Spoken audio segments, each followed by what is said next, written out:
Hello, and today I will be talking about dehumanization as shown in the book Night. Now, in case you haven't read this book, it's a very interesting book. It's a powerful book. It's a very powerful book. It's about the Holocaust, and it's a autobiography of Elie Wiesel, who basically survived the camps Auschwitz, Birkenau, and Buna. Um, and in case you don't know exactly what dehumanization is, it's like taking away everything that would make something human or someone human. Taking away rights and treating people like leaves or dirt or some insignificant item like that. Now, if you haven't read this book, you're probably saying to me, well, how do I know that this is dehumanizing? Well, I have some examples of said dehumanizing, and I will give them all to you in chronological order as they occur in the story. Sue, from the top. Uh, Basically, when Elie and his family first arrive at, I think it was Birkenau, they are subjected to selections. Now, what these selections were is they were determining their worth and their health, and basically treating them like, I don't know, like cattle that you'd kill for just for meat. You know, they weren't even treating them with like decency. They were just saying, you go that way, you go that way," which is basically the equivalent of "you go die, you go work until you die." It was terrible. It was honest. It was just terrible. Next up on the chronological list of dehumanization, we've got number codes. Now, everyone in the camps got tattooed with a kind of a barcode of sorts that they were known as to the Nazis. And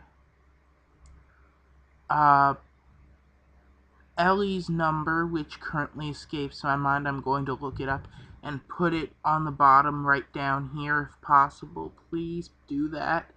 Um, Point is, it was dehumanizing again. They were basically marking them like stock, something to be moved around, not people. Um, Also, if I'm correct, it is against Jewish religion to get tattoos. I might be wrong about this. If I am wrong, there will be another correction also at the bottom of the screen. So yeah. I realize I'm a little bit out of order at this point. Um, in between the first two, there were basically, as Ellie is walking from the first selection into the camp, into the heart of the camp, I guess would be more accurate to say. But in any case, as he's walking, he sees like truckloads of babies and young children being dumped into a pit of fire and being burned alive.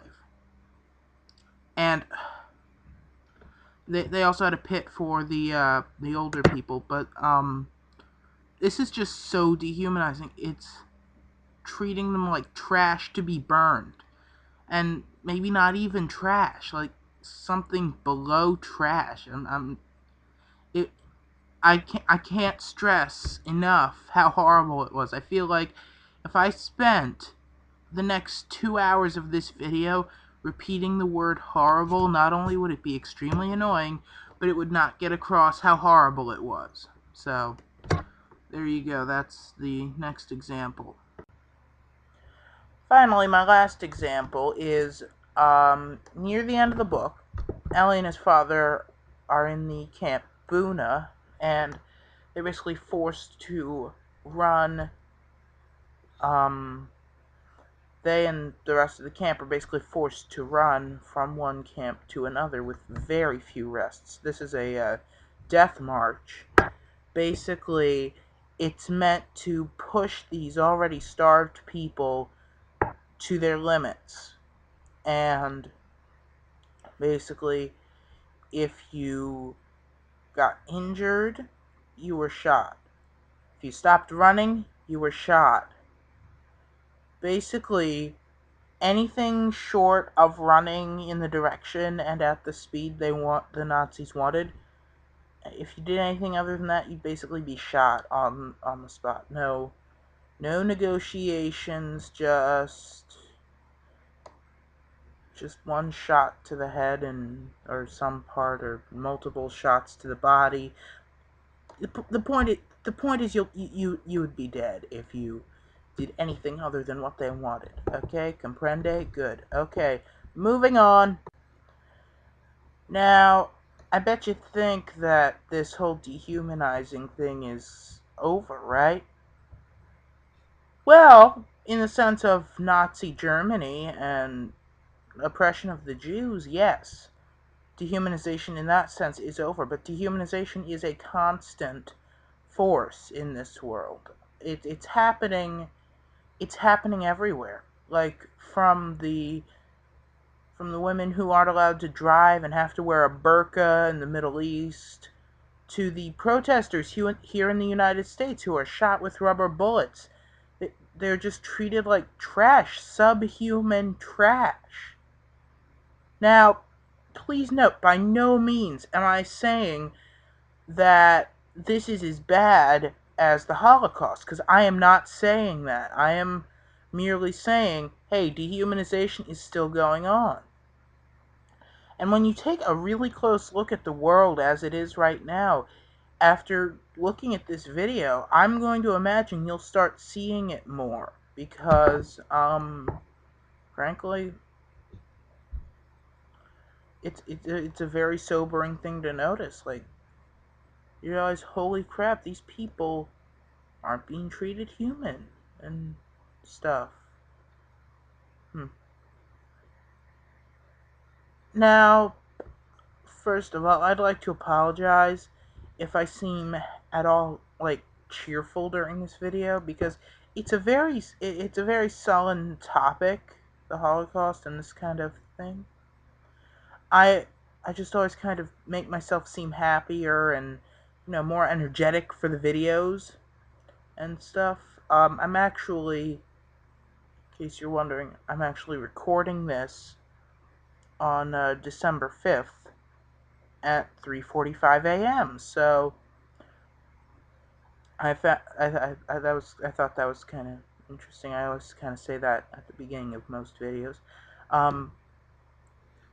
In any case, I'd like to thank all of you for watching. If you are watching this live as my my book project in class, feel free to direct all questions to me. In fact, if you're watching this on YouTube, please feel free to direct all questions to me in the comments section below. I appreciate the fact that you've given me your time, and I hope that you enjoyed this. Thank you and goodbye.